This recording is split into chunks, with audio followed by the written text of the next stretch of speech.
본 방송에서 제공하는 투자 정보는 투자 판단에 대한 조언입니다. 방송에서 제공하는 주식의 가치, 가격 상승 및 하락에 대해서는 방송사에서 보장하지 않습니다. 실시간 정보 브리핑입니다. 크리스틴 라가르드 유럽 중앙은행 총재가 아일랜드 공영방송 RTE와의 인터뷰에서 우리는 인플레이션을 통제하고 있다고 정말로 확신한다면서 다음 달 금리 인하가 유력하다는 뜻을 밝혔습니다. 현지 시간 6월 6일 열리는 통화정책회의에서 금리를 내리게 되면 약 2년 만에 사이클을 전환하는 것입니다. 일본의 대표적인 장기 국채인 10년물 금리가 2013년 5월 이후 11년 만에 1%를 터치했습니다. 니케이는 장기 금리 상승은 일본은행이 지난 3월 금융정책결정회의에서 17년 만에 금리를 올린 이후 추가 금리 인상에 나설 것이라는 관측이 확산한 결과라고 짚었고, 교도통신은 일본은행이 지난 13일 장기국채 매입 규모 축소를 발표한 영향으로 보인다며 장기국채 금리 상승이 주택담보대출 이용자와 기업 자금 조달에 영향을 줄 수 있다고 덧붙였습니다. 일명 채권 왕이라고 불리는 제프리 건들락이 미국 경기 침체 가능성을 높게 보고 있다고 말했습니다. 제프리는 미국 폭스 비즈니스와의 인터뷰에서 시장 예상치를 하회한 미국의 4월 경기 선행지수를 지적하며 올해 경기 침체가 올지 예단하기는 어렵지만 내년이나 내후년이 유력하다고 밝혔습니다. 엔비디아 실적 발표가 하루 앞으로 다가온 가운데 3분기 연속 전년 동기 대비 200% 이상의 매출 성장을 기록할지 주목받고 있습니다. CNBC에 따르면 엔비디아의 회계연도 1분기 매출은 243% 증가한 246억 달러에 달할 것으로 예상되고 있는데요. 실적과 동시에 주목할 내용은 또 무엇이 있는지 저희 해선시대에서 짚어보겠습니다.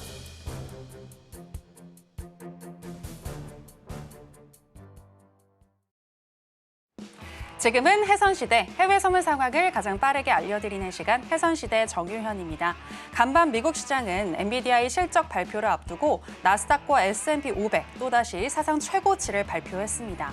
한편 연준 위원들은 금리 인하를 시작하기까지 인내심이 필요하다면서 신중론을 펼쳤는데요.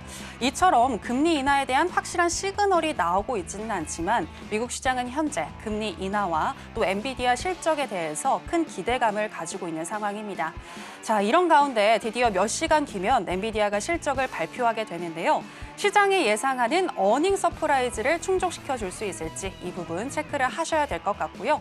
그리고 다음 분기 가이던스가 어떻게 나올지, 또 신제품인 블랙웰이 언제쯤 본격적으로 출시될지 이러한 부분들 주요 포인트가 될 전망입니다. 오늘과 내일 저희 해선시대와 함께 하시면서 이슈들 같이 체크해 보시면서 투자 꿀팁도 가져가시면 좋겠습니다. 자, 오늘 미국의 주요 3대 지수 하락하면서 출발을 했습니다. 자, 그럼 본격적인 시작 전에 주요 경제지표 일정부터 만나보고 오시죠. 네, 오늘의 주요 경제지표 일정입니다. 미국 석유협회 API가 집계한 주간 원유 재고는 248만 배럴, 휘발유 재고는 208만 배럴 증가한 것으로 확인됐습니다. 일본 재무성은 4월 무역수지 적자가 4,625억 엔이라고 밝혔습니다. 이는 2개월 만에 마이너스 전환으로 적자 폭은 전년 동월 대비 7.6% 늘어난 것입니다. 영국의 4월 소비자 물가지수 상승률이 2.3%를 기록하며 예측치인 2.1% 대비 높게 나왔습니다. 발표 직후 영란은행의 6월 금리 인하 기대감이 하락하면서 영국채 금리가 3주 만에 최고 수준으로 치솟았습니다. 23시 30분에는 미국 에너지정보국 EIA가 집계한 원유 재고와 가솔린 재고가 발표될 예정이며 새벽 3시에는 연준의 5월 FOMC 회의록이 공개됩니다.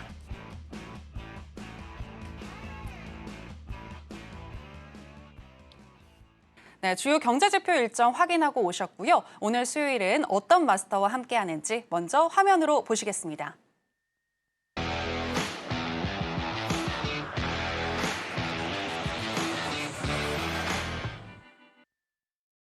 네, 오늘은 29년의 해외 선물 노하우를 가지고 계신 우리 천명 마스터와 함께하도록 하겠습니다. 마스터님, 안녕하세요. 네, 안녕하세요. 네, 반갑습니다. 우리 시청자 여러분들께도 인사 부탁드릴게요. 네, 실험님 반갑습니다. 또 2주 만에 찾아뵙네요. 지난주에는 석가탄신로 해서 못 찾아뵀는데 우리 시청자도 많이 보고 싶었습니다. 자, 어떻게 됐든 내일 새벽 또 잠 못 드는 또 하루가 될 것 같네요. 두 가지 엄청난 산을 기다리고 있죠. 새벽 3시 5월 FMC 의사로 그다음에 장이 마감이 되고 나서 엔비디아 오히려 FMC보다 엔비디아에 대해서 전 세계 주식 시장들이 잔뜩 기대를 하고 있을 것 같습니다. 뭐 예상 일단 높게 나옵니다. 너무나도 높게 나오는데 자, 일단은 뭐 시장은 환호할 여지가 충분히 있겠죠. 중요한 거는 가이던스죠. 다음 2분기 때 어떤 식으로 성적표를 낼 것인가에 대해서 답을 줄 거라고 생각합니다. 자, 어쨌든 5월은 우리가 셀인 메이라고 얘기를 하죠. 근데 이번에는 그게 전혀 먹히질 않았어요. 그나마 다행입니다. 하여튼 어떻게든 이제 뭐 이번 주가 끝나고 나면 5월이 이제 마지막 한 주가 남았죠. 그래서 마지막 한 주까지 계속 상승 랠리를 이어가면서 즐거운 5월 가정의 날이 되었으면 하는 간절한 바람이 있습니다. 자, 어쨌든 1시간 동안 제가 2주 만에 왔으니까 오늘 최선을 다해서 여러분들, 우리 시청자 여러분께 알찬 정보를 제공해 드릴 테니까요. 우리 앞에 자막에 강연에 거기 미리 참여하셔서 1시간 여러 우리 시청자분과 대화 나누시면서 알찬 1시간을 꾸며 나가셨으면 좋겠습니다. 잠시 후에 또 찾아뵈고 또 말씀 이어가는 시간 갖도록 하겠습니다. 이상입니다. 네, 들으셨다시피 오늘 새벽에 아주 중요한 이벤트가 자리하고 있습니다. FOMC 회의록이 공개가 되고요. 또 엔비디아 실적 발표도 있을 예정인데 어떻게 이 시나리오를 또 대응을 해야 할지 시나리오별로 또 대응 전략을 짜주신다고 합니다. 바로 내일 오전 10시와 오후 10시 무려 2번에 걸쳐서 무료로 공개 방송을 진행해 주신다고 하는데요. 아래 지금 관련해서 내용이 나가고 있습니다. 참고해 주시기 바라겠고요.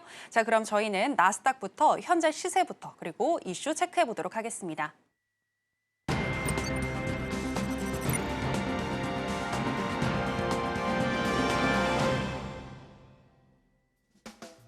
네, 나스닥 선물 차트 살펴보시겠습니다. 장 시작 전 18,755선까지 내려앉으면서 엔비디아 실적 발표를 앞두고 관망세가 짙은가 싶었는데요. 하지만 장 시작과 동시에 거래량이 터져주면서 10시 52분경 18,830선까지 터치를 했습니다. 하지만 현재 양봉과 음봉이 번갈아가면서 나오는 형국을 보여주고 있고요. 현재 시점에서는 0.13% 오르면서 강보합권 18,824선 지나가고 있습니다. 자, 그럼 관련해서 나스닥 이슈도 살펴보도록 하겠습니다. 네, 오늘의 나스닥 이슈는요. 시티은행 경제학자가 말하길 The U.S. economy is headed for a hard landing this year and deep rate cuts are the only solution. 미국 경제는 올해 경착륙을 앞두고 있으며 금리 인하가 유일한 해결책이라고 말했다는 내용이 되겠습니다. 시티그룹의 미국 수석 경제학자인 앤드류 홀렌호스트는 CNBC와의 인터뷰에서 미국 노동시장이 악화되면서 미국 경제가 경착륙을 하게 될 것이라고 말을 했습니다. 여기에서 경착륙은 빠르게 경기가 악화된다는 뜻으로 연착륙과는 반대되는 의미를 나타내는데요.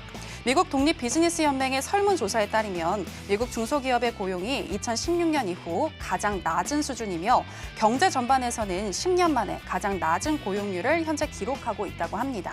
이에 앤드류 경제학자는 현재 전국 실업률이 3.9%에 머물고 있는데 4%가 넘어가게 되면 연준이 빠르게 금리 인하를 해야 할 것이라며 7월에 시작을 할 수가 있고 올해 말까지 4차례 금리 인하가 있을 수 있겠다고 전망을 했습니다. 또 연준의 장기 고금리 정책이 기업 이익을 약화시키고 또 소비자 지출을 줄였다고 주장을 하고 있는데요. 이와 관련해서 마스터님과 이야기 나눠보도록 하겠습니다. 네, 마사님, 이 기사에 따르면 지금 연준의 장기 고금리 정책이 미국의 경기를 위축시키고 또 고용을 둔화시키면서 결국에는 경착륙을 하게 될 것이다. 뭐 이런 분석을 하고 있는데요. 지금 최근에 이분뿐만이 아니라 경착륙에 대한 우려가 여기저기서 나오고 있는 것 같더라고요. 우리 마스터님은 어떻게 생각하시는지 궁금합니다. 그렇죠. 여기저기 이제 뭐 앵커님 말씀하신 대로 여기저기서 시그널이 좀 나오고 있어요. 네. 일단 뭐 여러 가지가 있지만 너무나도 많은 걸 설명드리면 시간이 없으니까. 자, 일단은 장단기 금리 역전부터 우리가 살펴볼 필요가 있어요. 자, 2년물하고 10년물 장단기 금리 역전차 거의 2년 가까이 지속이 되고 있다는 얘기죠. 자, 그럼 어떻게 경기 침체가 와야 되지 정답이죠. 자, 근데 역사적으로 봤을 때 맥시멈 24개월, 2년이면 장단기 금리 역전이 이제 효과를 나타내는 게 그게 막 9월이라고 보는 거고요. 그래서 그 금리에 대해서 이슈를 또 삼고 싶고요. 자, 그다음에 지금 뭐 저번 주에 제가 나와서 말씀드렸는데 자, 지금 이제 카드 연체율 있죠. 부도율이라고 그러죠. 그게 지금 거의 9%에 육박하고 있어요. 자, 일단은 뭐 조금 뭐 잘 사는 사람들 큰 부담이 없겠지만 서민들의 어떤 그런 압박감들이 지금 계속 연출이 되고 있고요. 자, 근데 실업률도 이제 고비가 될 여지가 충분히 있다라는 얘기죠. 근데 여기가 지금 웃기는 문제가 지금 있어요. 자, 경착륙이 올 수도 있지만 어쩌면 또 안 올 수도 있다는 생각도 해봐요. 이유는 뭐냐? 자, 지금 연준에서 어떻게든 대차 대조표, 그죠? 조금 풀어주겠다는 것만 했단 말이에요. 자, 그럼 시장에 돈을 더 풀겠다는 거죠.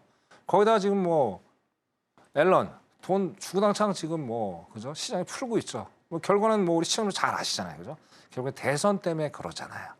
자, 어쨌든 서민 경제가 위축이 되고 있지만 돈을 풀게 되면 어떻게 돼요? 일단 실업률이 조금 높아지더라도 일단 삶의 여유는 조금 있다라는 얘기죠. 뭐 학자금 대출 금리도 뭐 오르고 여러 가지 뭐 지금 안 좋은 그러니까 좋은 거 반 나쁜 거 반이 있다라는 거예요. 그럼 결국엔 뭐예요? 자, 바이든은 강한 어떤 시장에 돈을 풀 수밖에 유동성을 계속 늘려버리면 어떻게 돼요? 오히려 경착륙이 조금 뒤처질 수 있으나 결국에는 경착륙을 피하지 못할 수밖에 없지 않느냐 그렇게 봅니다. 자, 그러면 이게 또 이거 생각하래. 주식에는 상당히 안 좋은 게 뭐예요? 자, 금리를 어떻게 자, 얘기들이 많죠. 여기 연준위원들 계속 얘기가 나오고 있는데, 자, 금리를 어떻게 내리느냐가 중요해요. 몇 번 내리느냐가 좀 중요하지 않다고 보고요. 자, 금리를 예를 들어 0.25 베이비 스텝을 받아서 계속 내리면 그건 어떻게든 경제가 살아나면서 천천히 스텝을 밟기 때문에 경착륙이 안 올 수는 있어요. 근데 갑자기 예상치도 못하게 실업률, 고용 관련 지표들이 너무나도 안 좋게 나와버리면 어떻게 된다? 결국에 금리 인하를 0.25가 아니라 0.5 이상 빅 스텝, 뭐 자이언트 스텝까지도 밟을 수 있다는 얘기예요. 자, 그렇게 그 브레이크를 그 페달을 밟잖아요. 그렇게 되면 어떻게 돼요? 연준 자체가 연착륙을 인정을 못하고 경착륙을 인정하는 결과가 저는 된다는 얘기죠. 자, 거기에 대한 결과는 언제 나올까요? 결과는 6월 달에 저는 나온다고 봅니다. 왜? 5월 달엔 결국엔 끝났잖아요. 내일 뭐 발표되지만. 근데 6월 달에 결국에 이제 제가 점도표가 셉이라고 하죠. 셉. 셉이 발표되는데 거기서 점도표가 상당히 많이 나올 거라고 좀 보여지고요. 자, 그다음에 연준위원 뭐 여러 명이 있지만 지금 이제 비둘기카적인 사람들도 지금 약간 매파로 돌아서는 그런 경향을 또 보여주고 있어요. 로레타 뭐 클리브랜드 연은 총재가 그 얘기했죠. 저번에 이제 뭐 3번까지 인하를 하겠다라고 얘기를 했는데 이 말이 또 며칠 사이에 바뀌었죠. 엊그저께 뭐 금리 인하 어쩌면은 그렇게까지는 안 할 수도 있다. 그런 얘기를 했었고 또 크리스토퍼 월러 의사가 또 어제 강경하게 또 발언을 했죠. 뭐 금리 인상은 없는데 뭐 금리 인하도 없다. 뭐 그런 식의 얘기를 했다는 말이에요. 그럼 이제 결과는 뭐래요? 6월 달도 이제 뭐 FOMC 회의 얼마 안 남았죠. 그죠? 얼마 안 남았기 때문에 그때 점도표를 찍는데 상당히 고민들을 많이 할 거라는 얘기예요. 그죠? 근데 예를 들어서 지금 이제 최상단 기준 금리가 5.5%잖아요. 그죠? 5.5%인데 여기서 만약 5.5% 이상 한두 명이 찍어버린다. 그럼 얘기가 완전히 달라질 수 있다는 얘기. 네, 그래서 결국에 이제 앞으로 봐야 될 게 이제 뭐 하나밖에 없죠. 뭐죠? PC밖에 없죠. 그죠? 6월 달 이제 업체 FOMC 발표할 때는 CPI를 볼 수 없을 것 같습니다. 근데 제가 보는 건 지금 상당히 좀 안 좋게 봐요. 왜냐하면 자, 원자재 값이 지금 계속 뛰고 있죠. 특히 구리, 니켈 값, 그죠? 자, 원자재가 값이 뛴다는 건 뭘 또 우리가 의미할까요? 자, 파월이 작년 12월에 그 얘기했죠. 디스인플레이션. 그러면 결국에 뭐 상품 가격이 내려가고 있다는 거죠. 고무적으로. 근데 이제 원자재 값 뛰고 있단 말이에요. 그럼 어떻게 돼요? 상품 올라갈 수밖에 없겠죠. 그럼 디스인플레이션 물 건너갔죠. 그죠? 거기다 지금 뭐 덧붙여서 말씀드린 자동차 보험료 지금 계속 인상하고 있습니다. 왜? 이제 팬데믹 끝났잖아요. 그리고 인건비 올라가니까 보험료 올리죠. 절대 기업은 손해 안 봅니다. 거기다 렌탈비 올라가죠. 왜 렌탈비 왜 올라갈까요? 자, 지금 고금리가 너무 유지가 많이 되고 있잖아요. 시청자 여러분. 그죠? 그러다 보니까 어때요? 주인 입장에서 이제 이제에 대한 부담감이 이제 압박감이 자꾸 다가오는 거죠. 예, 그래서 다가가기 때문에 어떻습니까? 결국엔 세입자한테 그걸 전가할 수밖에 없다는 얘기예요. 그래서 디스인플레이션이 여전히 고착화되고 있다. 너무나도 세다. 그죠? 뭐 전체 이주 다 세다 그렇게 보고 자 다음 달 CPI는 다음 달도 봐야 되겠지만 제가 다음 달 CPI도 만만치 않을 것 같아요. 왜? 작년 5월에 원유값이 상당히 하락세가 컸어요. 근데 기저효과라고 저는 생각을 하고 그럼 이제 5월달 FOMC를 볼 때는 분명히 다시 한번 또 올라갈 수 있다는 거예요. 오늘 영국처럼 영국 보세요. 다시 올라가죠. 자, 저번에도 말씀드린 영국하고 그러니까 유럽하고 미국은 완전히 상황이 달라요. 한국하고 다르죠. 자, 여전히 다시 계속 튀고 있다는 거예요. 툭툭 튄다는 거죠. 내려가야 되는데 우하향을 해야 되는데 다시 우상향, 우하향 지그재그 가고 있다는 거예요. 자, 근데 만약에 지금 뭐 이번에 뭐 CPI 좀 잘 나왔다고 뭐 이렇게 좋아하는데 자, 다음 달에 다시 저는 CPI가 또 YOY가 올라갈 수 있는 여지가 충분히 있겠다. 그래도 아직은 우리가 금리 인하를 논하기엔 상당히 이르지 않겠느냐. 저는 개인적으로 그렇게 말씀을 드려보고 싶습니다. 자, 이게 너무나도 중요하기 때문에 제가 좀 길게 말씀을 드렸으니까 여러분 좀 이따 나중에 녹화 또 보시면서 이걸 자꾸 하시면서 시장을 분석을 하셨으면 좋겠습니다. 예, 여기까지 하겠습니다. 이상입니다. 근데 마스터님 하나 궁금한 게 있는데요. 지금 원자재 가격이 이렇게 올라가면서 인플레가 압박을 받으면 사실 금리 인하를 하기에는 조금 어려운 거잖아요. 그렇죠. 어렵죠. 근데 6월 이제 FOMC 회의 이후에 경착륙에 대한 시그널이 또 나오게 된다면 경착륙을 해결할 수 있는 방법은 또 금리 인하를 많이들 얘기를 할 것 같은데 그런 상황에서는 어떤 선택을 하게 될까요? 그러면 이제 주식이 이제 완전히 이제 안 좋게 가겠죠. 왜냐면 시장이 그러니까 연준이 인정을 하는 거니까. 네네. 이제 아무리 돈을 풀어도 안 되는 건 안 되는 거죠. 그렇죠? 네. 금리를 급격하게 내리기 때문에 금리를 풀어도 그러니까 돈을 풀어도 피할 수는 없을 것 같다. 오히려 더 안 좋은 게 더블로 엮일 수도 있다는 얘기예요. 그래서 네. 이게 그것 때문에 연준 파우가 엄청나게 고민을 할 거예요 지금 그 상황에서. 네네. 그런데 어쨌든 엘렌은 강하게 지금 의지를 표현을 하고 있죠. 무조건 난 돈 풀어야 돼. 이게 좀 복잡한 거. 그래서 제가 보는 거는 버블이 눈앞에 보이지 않느냐. 조심스럽게 또 말씀드려보고 싶어요. 닷컴 버블 때하고. 닷컴 버블 때 너무나도 유사합니다. 그래서 일단 좀 더 지켜봐야 되겠지만 네네. 일단 엔비디아 가지고 일단은 뭐 좀 봐야 되겠는데 6월 달에 어떤 키를 던져주지 않을까 그렇게 바랍니다. 그리고 이제 중요한 건 CPI는 1분기는 봐야 되는데 4월 달, 5월 달, 6월 달이죠. 그래서 5, 6, 7이죠. 그리고 8월 달에는 FOMC 회의가 없잖아요. 잭슨홀 밀팅 있죠. 네. 한 달 쉬고 9월 달에 어떻게 가겠느냐. 그게 나오겠죠. 1분기 연속으로 CPI가 내려와 준다면 이제 3%가 안 보여줘야 돼요. YOY가. 2%대 2라는 숫자가 앞에 2라는 숫자가 보여주면 연준은 좀 해볼 수 있겠다가 되는데 계속 3%가 고착화된다. 그다음 MOM도 그죠. 지금 0.3, 0.4 왔다 갔다 해요. 0.2가 계속 나와줘야 돼요. 그래야지 2%대 떨어지는데 자 다음 달에 0.3 또 나온다. 한 번이라도 0.3이 나오면 어떻게 돼요? 3% 이하로 떨어지기 쉽지 않겠다. 그래서 저는 아직은 금리 인하를 논하기는 조금은 아직은 좀 이르지 않느냐. 미래는 알 수 없지만 현재 버전을 봤을 때 그렇게 되겠다 말씀드리고 싶습니다. 이상입니다. 네, 알겠습니다. 일단은 연준 위원들이 6월달 FOMC 때 어떤 이야기를 하는지 또 연준의 점도표 이런 것들 잘 확인을 해보시면 좋을 것 같고요. 자, 그럼 계속해서 나스닥에 대한 전략 알아보도록 하겠습니다. 네, 마스터님 팻말 준비해 주시고요. 자, 나스닥 전략 알아보도록 하겠습니다. 하나, 둘, 셋, 빠밤!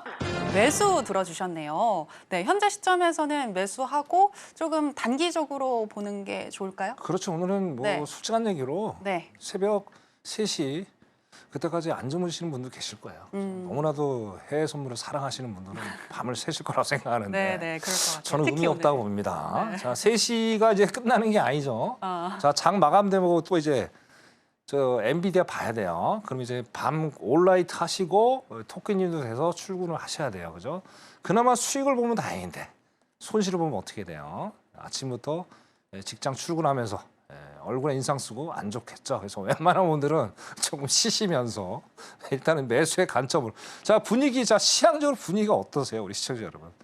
뭐 이거는 초등학생도 알 수 있는 거죠. 오늘 일단 올라가는데 자 올라가는 것도 상당히 제한적이라는 얘기예요.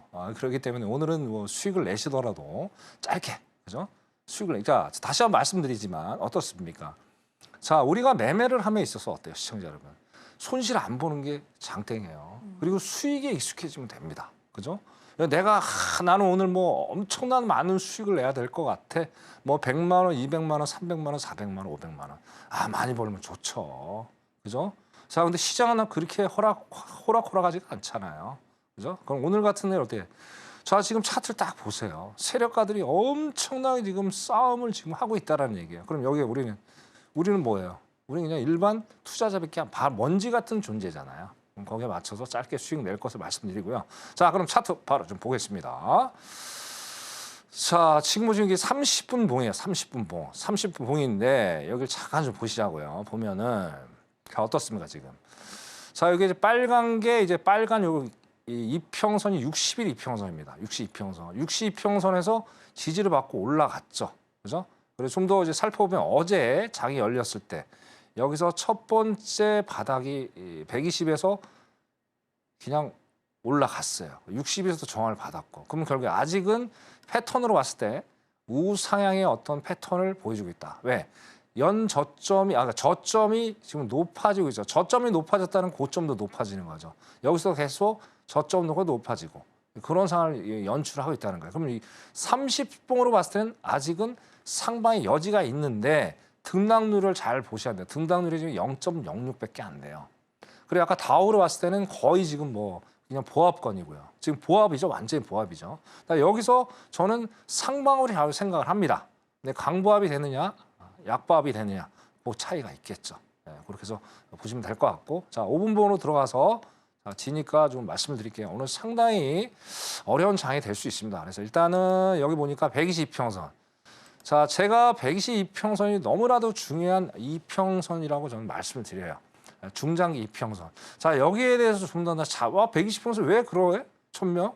궁금하신 분 있으실 거 아니에요. 그죠? 자, 그러신 분들은 내일 강연에 있으니까 앞에 자막 보시고 거기에 참여하셔서 제가 자료를 드릴 테니까 보시면 될 것 같고요. 그래서 18,800 정도가 되겠네요. 여기까지 122평선이 딱 물려 있으면서 어떻게 돼요? 여기서 지지를 계속 받고 있죠. 자, 여기는 일단 저항을 받아줬지만 여기선 저항이지만 여기선 지지 라인이 지금 현재 되고 있는 걸 볼 수가 있습니다. 그건 17,800에서 지지를 받아준다는 조건을 합니다. 지지를 받아주면 짧게, 그죠? 한 40틱 정도, 40에서 60틱 정도 수익을 내시고 빠질 걸 권장을 드리고요. 자, 여기서 좀 더 물린다. 그럼 17,790 정도 또 빠질 수 있어요. 2차 지지 라인이 되겠죠. 그렇게 해가지고 짧게 수익 내시고 빨리 주무세요. 어차피 오늘 있잖아요. 이거 이제 캔들 계속 이렇게 움직일 거예요. 사람 피말리게 합니다. 그러니까 빨리 주무시는 게 정신 건강에 좋겠다. 그렇게 말씀드리겠습니다. 나스닥 여기까지 하도록 하겠습니다. 이상입니다. 네, 오늘 같은 경우에는 단타로 짧게 보고 대응하시는 게 좋겠다라고 말씀을 해주셨는데요. 매수 자리도 짚어주셨습니다. 구체적으로 향후에 또 어떻게 대응을 해야 할지 궁금하신 분들 많으실 것 같은데요. 지금 아래 정보가 나가고 있습니다. 바로 내일 오전 10시와 오후 10시 또 천명 마스터님과 함께 하실 수 있는 공간이 있으니까요. 아래 내용 참고해 주시기 바랍니다. 자, 그럼 계속해서 크루드 오일의 현재 시세와 또 이슈 살펴보도록 하겠습니다. 네, 크루드 오일 현재 차트 살펴보도록 하겠습니다. 오늘 장 시작 전에 77.30에서 78.3, 1달러 사이 박스권에 갇힌 모습 보여줬는데요. 오늘 EIA의 원유 재고 발표를 기다리는 가운데 10시 18분경 78.09달러를 찍고 그 이후에 장 시작 후에는 우하향하는 모습 보여줬습니다. 그리고 10시 44분경 77.46달러까지 찍었는데요. 그 이후로는 현재 횡보하는 모습 보여주고 있습니다. 현재 시점에서 1.39% 정도 하락을 하면서 77.59달러 선 지나가고 있습니다. 자, 그럼 관련해서 이슈도 살펴보도록 하겠습니다. 네, 오늘 크루드 오일 관련한 이슈는요. 크루드 오일 extends decline despite geopolitical tensions, four key reasons weighing on prices. 그러니까 지정학적 리스크에도 오일이 하락하고 있다. 유가 하락의 4가지 주요한 이유에 대해서 지금 설명을 하고 있는데요. 우크라이나 드론 공격과 또 유조선에 대한 후티 반군 공격 등 이 지정학적 리스크는 계속해서 살아있는데 최근 오일 가격이 하락한 것과 관련해서 그 이유들을 짚어주고 있습니다. 먼저 며칠 전 라이시 이란 대통령의 사망이 이란 국정에 큰 차질을 빚지 않으면서 오일 가격에 영향을 주지 않았고 둘째로는 6월 1일 오펙 플러스 회의를 앞두고 관망하는 분위기라 현재 시점에서는 상승 모멘텀을 찾기 어렵다는 분석입니다.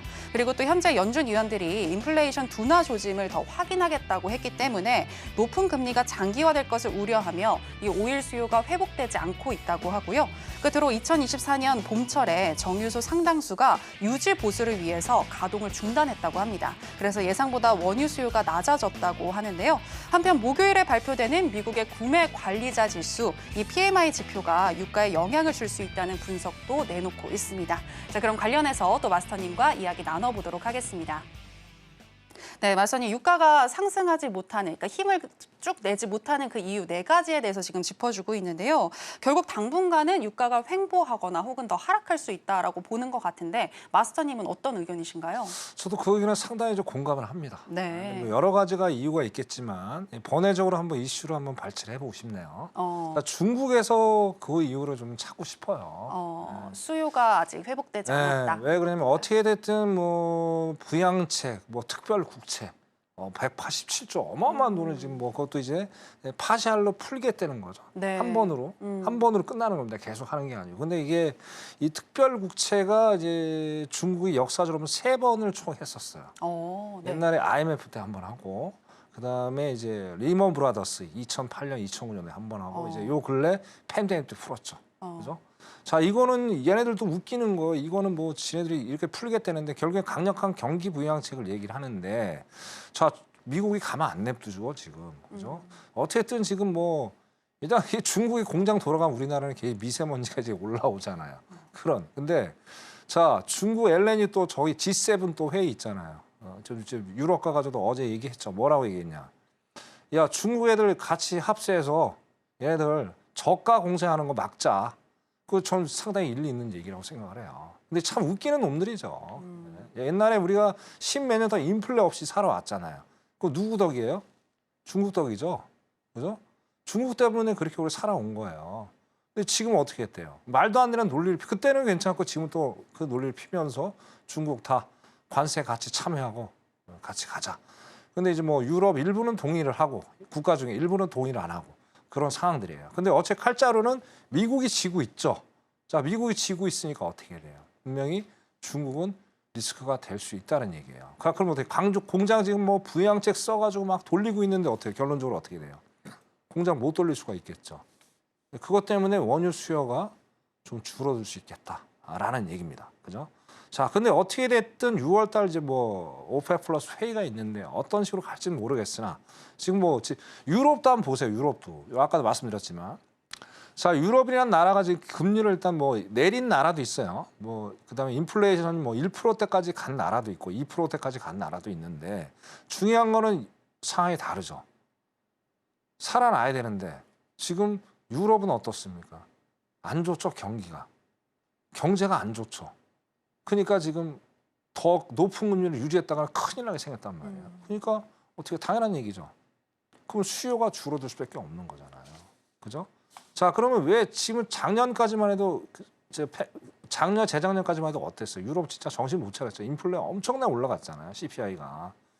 이제 다 저거죠. 원유, 원자재 그런 것들이 올라갔는데 지금 이제 안 쓰잖아요, 많이. 그러니까 지금 이제 자동 방울에 내려온 거란 말이에요. 그죠? 뭐 그런 것들 때문에 뭐 IMF에서는 뭐 성장률을 자꾸 지금 높이고 있는데 과연 그게 그렇게 올라갈까요? 또 언제든지 본보기 될 수 있겠죠. 뭐 그런 것들. 그리고 아까도 뭐 말씀 경착륙에 대한 얘기도 나오고. 네. 그리고 이제 뭐 이게 PMI가 또 낮게 나와버리면 공장 잘 안 돌아갈 거 아니에요. 그렇기 때문에 상당히 복합적이에요. 그래서 원유를 보실 때도 우리 시청자 여러분 항상 지수랑 같이 병행해서 보셔야 되겠다. 그렇게 말씀드리겠습니다. 그런 것들 때문에 또 번외적으로도 원유 수요가 좀 줄어들기 때문에, 물론 11시만 일단 봐야 되겠지만, 재고 발표를 봐야 되겠지만, 그런 원인 때문에도 유가가 지금 상당히 좀 80달러 한번 터치했다가 지금 하방 압력을, 근데 하방도 세지도 않아요.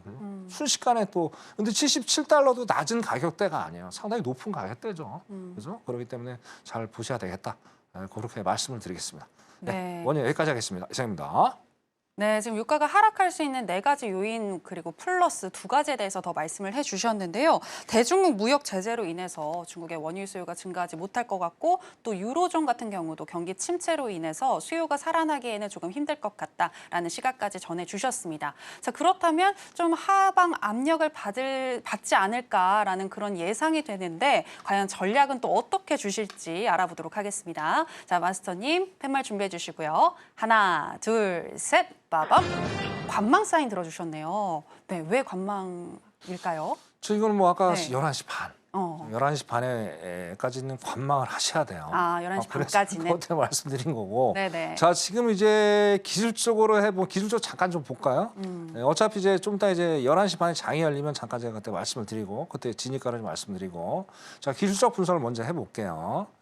자, 이거는 일봉을 지금 봐야 돼요. 자, 보세요. 아까 120평선 정말 중요하다고 말씀드렸습니다. 그래서 아까 그 자막 보시고 그렇게 참여하시면 제가 자료 무료로 배포해드리도록 하고요.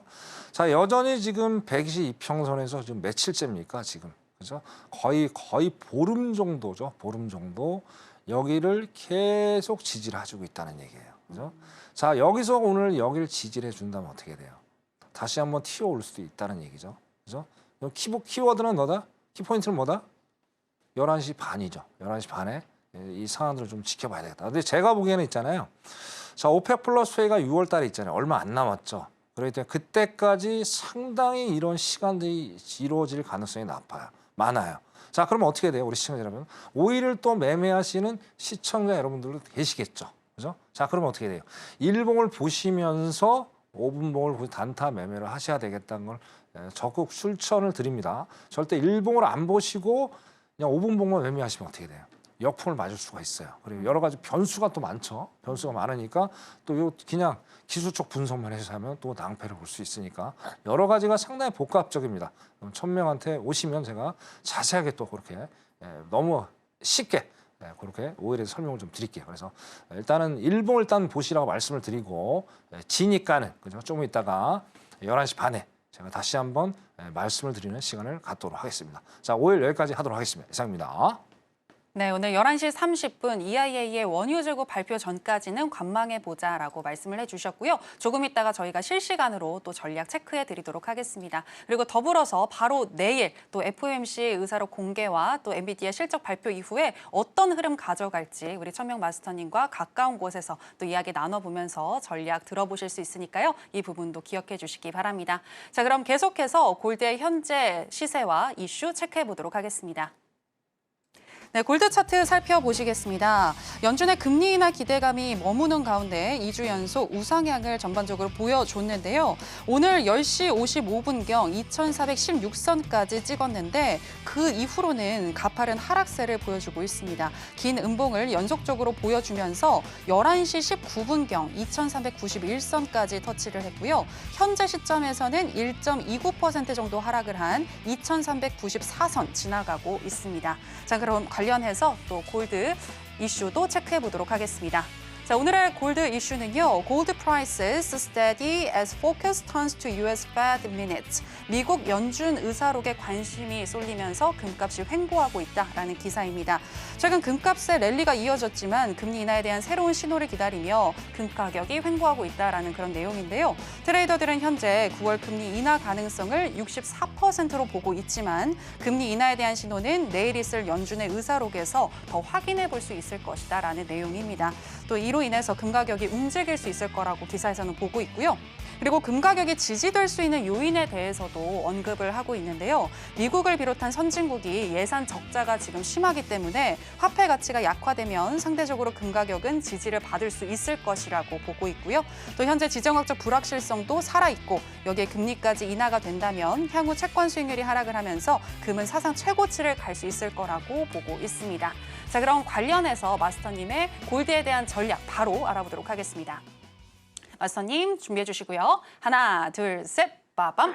매도 들어주셨습니다. 네, 최근에 사상 최고치를 찍고 지금은 관망하는 모습 보여주고 있는 것 같은데 지금 시점에서는 왜 매도일까요? 조금 더 갈 수 있지 않을까요? 자, 일단 결국에는 스마트 머니죠. 세력가들의 돈의 이동이 있을 것 같다. 주식이 재밌겠죠. 그 이동은 어떻게 파악할 수 있어요? 엔비디아 때문에. 그죠? 뻔한 거 아니겠습니까? 네네네. 바꿔타기 하는 거죠. 돈을 모으는 거 중국 애들이 또 금 엄청나게 모으고 있죠. 그죠? 자, 그러면 자, 두 가지를 일단 해석하자는 얘기예요. FMC에서 매파적 반응이 나온다. 금리 올라가겠죠. 그죠? 그럼 달러에 대한 메리트가 있을 거고. 그래서 오늘 달러가 105를 퍼센트를 안착하는 일단 보셔야 될 것 같고요. 엔비디아 실적이 좋게 나오면 오늘은 골드는 디커플링 관계 있잖아요. 그래서 하락할 수밖에 없는 상황. 그러니까 벌써부터 신호를 좀 보여주고 있는 것 같고요. 자, 여기다 요즘에 이제 우리 아까 시청자 한 분이 여쭤보시는데 요즘에 구리가 핫하다며 하는데 자, 물론 장기적으로 봤을 때는 구리가 지금 상당히 품귀 영상이 장기적으로 봤을 때는 그죠? 상당히 좀 모자란다고 하더라고요. 니켈도 마찬가지고 그죠? 뭐 여러 가지 쓰이는 데가 많잖아요. 그죠? 네, 그렇기 때문에 장기적으로 어떤 구리를 좀 투자하시는 분들은 어떤 구리 관련 ETF 상품들 많이 있잖아요. 원자재. 그런 거는 그렇게 투자를 하시는 게 좋은데 자, 구리는 상당히 이 틱가치도 높아요. 높기 때문에 함부로 하지 마시고 선물은 웬만하면 지양을 좀 하셨으면 좋겠습니다.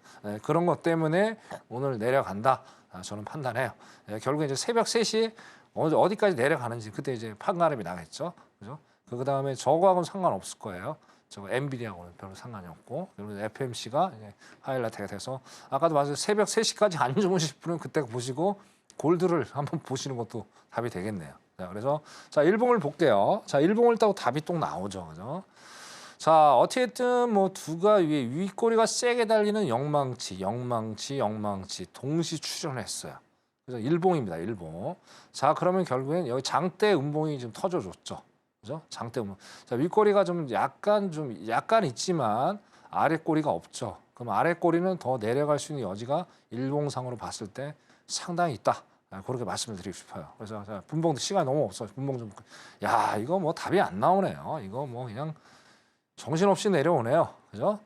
자, 어떻게든 좀 보겠습니다. 근데 2,405까지도 한번 올라준다면, 그죠? 2,405, 2,400이 아니라 2,400 온스, 그죠? 2,400 온스까지 한번 올라서 저항을 받아주면 거기서 매도를 한번 해 보시고요. 만약 2,400까지 만약에 안 올라오면, 그래서 오늘은 골드는 매매를 하지 마십시오. 왜? 위험한 거를 굳이 해서 아까운 시간을 소비할 필요가 없잖아요. 다른 상품도 할 게 많잖아요. 그렇게 하실 것을 제가 권장을 드리겠습니다. 자, 골드 여기까지 하도록 하겠습니다. 이상입니다. 네, 2,400까지 올라서 저항을 받게 되면 그때는 매도를 하시고 그렇지 않는다면 그냥 오늘은 골드를 보지 않으시는 게 좋겠다라고 분석을 해주셨습니다. 아마도 들으시면서 혼자서 골드 대응하기에는 정말 힘든 것 같다라는 생각이 드셨을 것 같은데요. 우리 천명 마스터님이 또 바로 내일 여러분들의 매매 도와주신다고 하니까요. 아래 나가고 있는 내용 참고해 주시기 바라겠고요. 자, 그럼 계속해서 천명 마스터님과 함께 했을 때 어떤 수익 가져가실 수 있는지 매매 일지 확인해 보시겠습니다.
네, 천명 마스터님과 함께 했을 때 이렇게 수익 많이 가져가실 수 있다는 거 확인을 해보셨을 것 같은데요. 자, 마스터님, 어떻게 이렇게 수익이 또 많이 날 수 있었는지 그것도 좀 듣고 싶고, 그리고 만약 내일 공개 방송 함께 하게 되면 어떤 내용 짚어주실지도 다시 한번 소개를 좀 해주시죠. 네, 일단은 공개 방송을 좀 먼저 말씀을 드리고요. 네네. 시간이 없어서 짧게 좀 말씀드릴게요. 결국에 이제 모든 분들이 이제 기대하는 거 FMC 의사로 회의록이죠. 5월달. 그다음에 이제 엔비디아 실적이죠. 자, 결과는 이제 내일 아침에 일어나면 나올 겁니다. 자, 그 결과가 이제 앞으로 우리가 남은 일주일, 그래서 이번 주 일단 스킵을 하자고요. 남은 일주일을 어떻게 우리가 투자를 해 나갈 것이냐가 우리 시청자 여러분들 알고 싶은 가장 큰 것이 아닐까 저는 그렇게 생각을 합니다. 그래서 내일 아침에 제가 일찍 일어나서 너무나도 일찍 일어나서 제가 열심히 준비해서 거기에 대해서 정확히 분석을 해주고 나머지 일주일 동안 어떻게 매매할지에 대한 전략을 제공해 드리도록 할 테니까요. 많이들 참여하셔서 그래서 내일 좋은 시간 좀 만드셨으면 좋겠습니다. 네, 이상입니다. 네. 자, 그리고 이제 오늘 하이라이트 구간, 그죠? 네. 뭐 아까 이제 앵커님 말씀하신 대로 네. 자, 하이라이트 구간 딱 두 군데만 간단히 말씀드릴게요. 시간이 너무 없어서. 예. 네. 자, 일단 5월 26일 걸 한번 보자는 얘기예요. 5월 26일. 항생이죠, 항생. 자, 항생이 참 솔직히 이 상품 자체가 투자하기가 쉬운 상품은 아니에요. 상당히 어려워요. 네. 근데도 어려워도 안 할 수는 없잖아요. 그죠? 오전에 이것만큼 또 좋은 상품이 없잖아요. 먹을 때 확 먹고 뭐 손실 나면 조금 손실 나면 되는 거죠. 리스크 관리만 잘하면 되니까. 한번 보자고요. 네.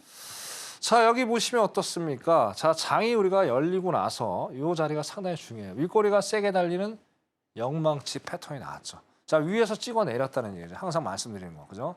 자, 그리고 122평선에서 저항을 받고 있죠. 그리고 고점이 자꾸 낮아지고, 그러니까 저점도 낮아지는. 그래서 여기서 우리가 11시 반 정도예요. 여기서 수익을 냈으면 엄청난 수익을 냈겠죠. 그죠? 이런 구간들을 여러분들이 집중력으로 이제 공략을 또 하시면 돼요. 근데 오늘 이거를 뭐 길게는 제가 설명을 못 드려요. 그래서 아까 말씀드린 여기 저 앞에 자막 나가죠. 공개 방송 거기 참여하시면 제가 이 자료를 또 드리도록 할게요. 그래서 여기서 수익을 냈고요. 결국엔 이평선 저항이 중요하다는 거예요. 그죠? 그래서 여기서 수익을 좀 냈고, 그 다음에 여기 이제 MACD 오실레이터. 자, 여러 가지 보조 지표도 우리 시청자들 많이 사용을 하시죠. 자, MACD 오실레이터만큼 가장 확실한 신호를 주는 보조 지표는 없습니다. 그래서 29년 동안 저는 이게 단타할 때 적극 활용을 하고 있고요. 이것도 나중에 또 팁을 드리도록 할 거고요. 자, 이렇게 해서 일단 수익을 냈고, 자, 그 다음에 또 우리가 다음에 또 여기서는 저는 끝났지만 그 외에도 우리가 수익을 낼 수 있는 구간들이 여기 또 있죠. 자, 이게 정확하잖아요. MACD 오실레이터 매수 시그널 나왔죠. 교차점에서. 자, 그리고 이게 제일 중요한 팁이 뭐냐면, 자, 보조 지표가 아무 때나 먹히지가 않는 거죠. 그래서 우리 시청자분 뭣도 모르고, 야, 보조 지표 무조건 장땡 이걸로 가자. 그렇게 되는 게 아니에요. 이론이 있어야 돼요. 논리적으로. 어떤 논리냐. 자, 이 평선들이 어느 정도 수렴이 좀 가까이 좀 붙어 있어야 줘야 된다는 거. 너무 뻘어져 있으면 안 맞아요. 왜? 그만큼 거래량이 커지기 때문에 어떤 그 한 추세 방향, 되게 추세가 아주 상당히 세게 들어오기 때문에 그때는 보조 지표 안 먹힐 때가 많단 말이에요. 그럼 요럴 때가 딱 맞잖아요. 자, 골든 크로스 나오면서 정별이 나왔죠. 그러면 여기 딱 올라가 볼게요. 잠깐만요. 예. 여기 딱 나왔죠. 여기 딱 올라 볼게요. 여기 골든 크로스 요 지점이죠. 이거는 거의 100% 맞아요. 정말 이렇게 보조 지표로 활용하셔야 되고, 보조 지표 여기만 하는 게 아니고 뭐야? 딴 것도 해야 되죠. 예. 이렇게 활용하시면 되겠습니다. 네, 지금 마스터님이 강의를 진행해 주시는 도중에 지금 현재 EIA 원유 재고 속보가 나오게 됐는데요. 관련해서 살펴드리도록 하겠습니다. 지금 밑으로 나가고 있죠. EIA 원유 재고와 가솔린 재고 모두 예측치보다 상회를 했습니다. 크게 상회를 했고, 특히 가솔린 재고도 예측치보다 지금 많이 남은 상황인데, 이렇게 예측치를 상회하게 되면 일반적으로는 오일 가격이 또 하방 압력을 받을 수 있잖아요. 그렇죠. 네, 그런데 진짜 이렇게 하락을 할지 아니면 다른 또 이슈를 살펴봐야 할지 어떻게 보시나요? 자, 일단 예상치보다 하이랜드 저번보다는 아마 조금 더 낮게 나왔을 거예요. 그리고 사람이 헷갈리는 거죠. 그죠? 네. 그러면 어디다 손을 들까요? 저는 오늘 일단은 저점 확인이 됐다 보고요. 일단 조금 올라갈 여지가 있지 않겠느냐. 그렇게 보고, 자, 77.60 정도, 70.60 정도 한번 보시고, 여기서 지지해주면 짧게 20-30 정도 수익을 내실 걸 권장을 드릴게요. 왜? 저번보다는 조금 일단 어떻게 했든 예측치부터 상회를 했지만 저번보다는 조금 올라왔죠. 네, 그런 거로 생각을 하시면 될 것 같습니다. 네, 여기까지 하겠습니다. 이상입니다. 네. 네. 크루드 오일과 관련해서는 77.60달러 지지 확인 후에 매수에 들어가시는 게 좋겠다라고 또 전략을 주셨습니다. 자, 그럼 계속해서 마스터님의 강의 들어보도록 하겠습니다. 네. 자, 이제 시간이 너무 없네요. 자, 이것도 아까 말씀 강의 안에 이제 참여하시면 거기 이제 자막 있죠. 거기에 빨리 들어오세요. 그럼 제가 다 드리도록 할게요. 자, 우리가 뭐예요? 자, 장단기 변곡. 자, 우리가 이제 매매를 함에 있어서 가장 중요한 게 우리 시청자들은 뭐라고 생각하시나요? 다양하시겠죠. 근데 제가 제대로 오늘 말씀을 드릴게요. 캔들이에요. 캔들이 뭐예요? 프라이스죠. 가격이죠. 가격의 움직임을 우리가 알아야 되잖아요. 캔들 이꼴은 또 뭐예요? 심리가 묻어져 있죠. 심리, 그죠? 잠깐만요. 심리가 묻어져 있죠. 심리, 그죠? 그렇기 때문에 어때요? 심리가 묻어 있기 때문에 그만큼 캔들은 너무나도 중요하다는 얘기죠. 그죠? 자, 근데 캔들이 너무나도 종류가 많잖아요, 시청자 여러분. 그죠? 그걸 언제 다 외우고 있어요. 그래서 다 외울 수는 없어요. 여러분들이 뭐 캔들 뭐 학원 다니는 것도 아니고 뭐 캔들 시험 보는 것도 아니고 그럼 결국은 뭐예요? 자, 우리가 매매할 때 그래도 안전하게 확실하게 100%는 없지만은 그죠? 그래도 어느 정도 신뢰도가 높은 캔들 4가지 정도 우리가 알고 넘어가야겠다. 네, 그런 차원에서 오늘 말씀을 드릴 테니까 시간이 너무 없지만 그래도 집중해서 좀 들어줬으면 좋겠습니다. 빨리 진행을 좀 하도록 할게요. 자, 그러면 뭐가 있느냐가 중요하죠. 자, 장대봉이죠, 장대봉. 아, 장대봉 한번 나오면 내가 원하는 방향으로 가면 너무나도 좋죠. 해피하죠. 자, 근데 내가 원하지 않는 방향으로 가면 진짜 식은땀 나고 땀 나면서 그죠? 기도 매매하고 하나님 외치고 막 그렇죠. 그죠? 그래서 장대봉이 너무나도 중요한 거예요. 근데 쫄 필요는 없어요. 그래서 방향으로 맞춰서 가면 되잖아요. 자, 매수일 때 보자니, 매수일 때. 자, 이거 매수일 때 딱 터졌죠.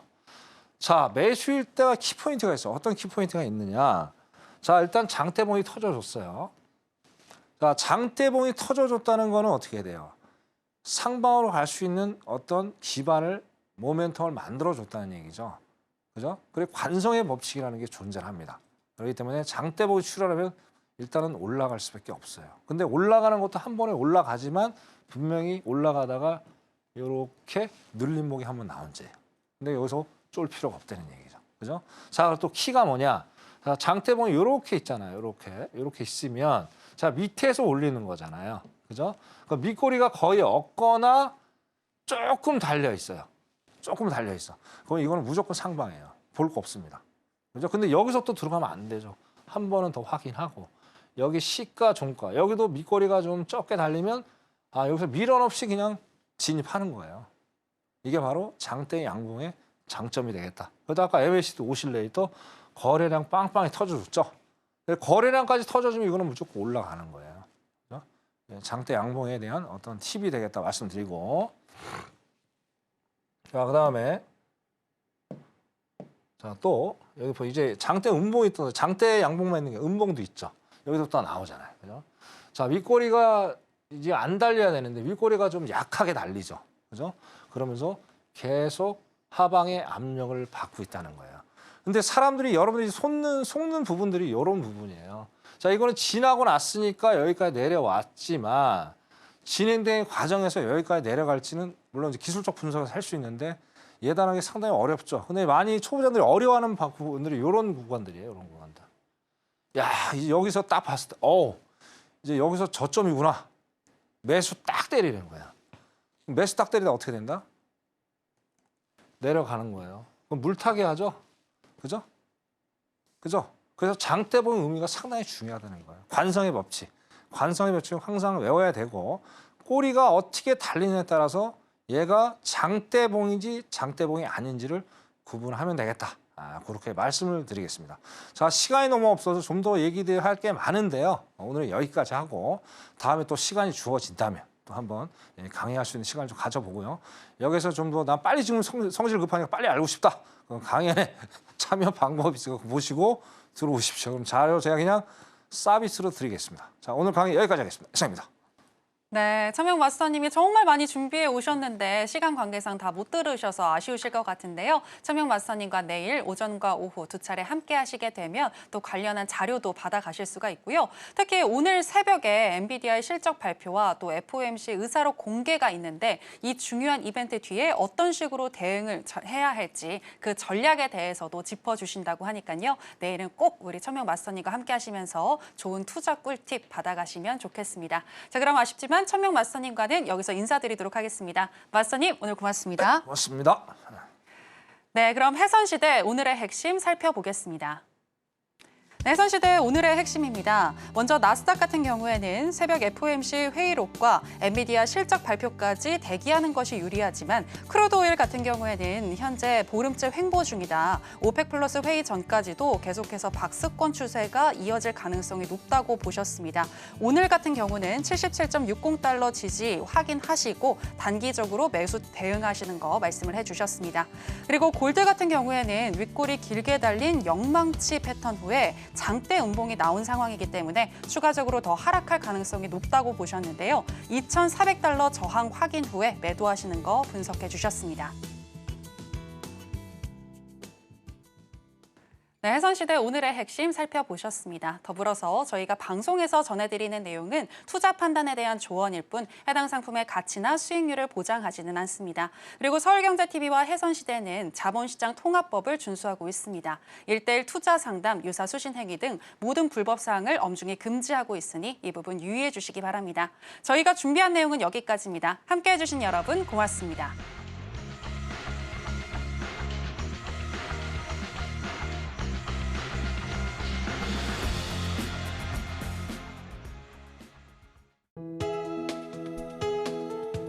본 방송에서 제공하는 투자 정보는 투자 판단에 대한 조언입니다.